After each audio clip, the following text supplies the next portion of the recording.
कार्तिक महात्म की जय। बोल शालिग्राम भगवान की जय। तुलसा महारानी की जय। नारद जी बोले कि ऐसा सुनकर के भगवान विष्णु ने मछली का रूप धारण करके विंध्याचल पर्वत पर तप कर रहे महर्षि कश्यप जी की अंजलि के जल में जा पहुंचे। महर्षि कश्यप जी ने दया करके उसे अपने कमंडल में रख दिया। जब उसे बड़ा रूप धारण किया तो उन्होंने उसे कुएं में डाल दिया। जब कुएं में भी न समा सके तो उन्होंने तालाब के अंदर रख दिया। जब वह तालाब में भी न आ सकी तो उन्होंने समुद्र में डाल दिया। वह वहां पर भी बढ़ने लगी। फिर उस मत्स्य रूपी नारायण ने उस शंखासुर को मार डाला। पश्चात शंख को हाथ में लेकर बद्री वन में पहुंचे। बद्री नारायण में आकर उन्होंने सब ऋषियों व महर्षियों को बुलाकर आज्ञा दी कि पानी में इधर उधर फैले हुए बीजों को ढूंढो और उन्हें शीघ्र निकाल करके मेरे पास लाओ। जब तक मैं देवताओं के साथ श्री प्रयागराज में ठहरा। इसके बाद सब ऋषि महर्षियों ने मिलकर के सब बीजों से वेद मंत्रों को ढूंढ निकाला। उन वेदों में से जो जो भाग जिस ऋषि को मिला वह उसी ऋषि का हो गया। उस भाग से उसी दिन से वह ऋषि कहलाए। सब वेदों को लेकर ऋषि महर्षि प्रयागराज में आए और उन्होंने वे सब भगवान विष्णु व ब्रह्मा जी को समर्पित कर दिए। ब्रह्मा जी वेदों को पकड़कर बड़े प्रसन्न हुए। उन्होंने देवताओं और ऋषियों के साथ अश्वमेध यज्ञ किया। यज्ञ के अंत में देवता गंधर्व यक्ष राक्षस भगवान विष्णु को दंडवत प्रणाम करके प्रार्थना करने लगे कि हे देवताओं के देवता, इसलिए आप हमें वरदान दीजिए। नष्ट हुए वेदों को पुनः श्री ब्रह्मा जी को प्राप्त हो गए हैं। हे लक्ष्मीपति, आपकी अनुकंपा से हम देवताओं को यज्ञ का भाग मिल गया।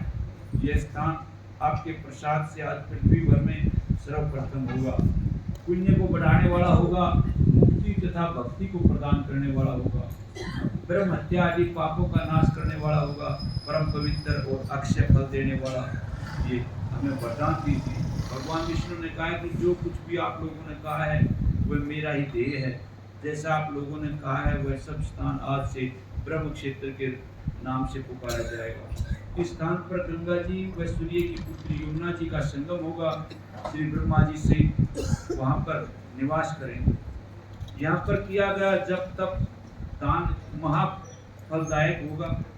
पहले जन्म में किए हुए पाप ब्रह्म हत्या आदि भी इस तीर्थराज में स्नान करने से उनके कष्ट दूर हो जाएंगे। जो लोग अपने पिता आदि को यहाँ ला करके तर्पण व श्राद्ध करेंगे और उनके पिता मेरे स्वरूप को प्राप्त होंगे, वे तीनों प्रकार की मुक्ति को प्राप्त होंगे।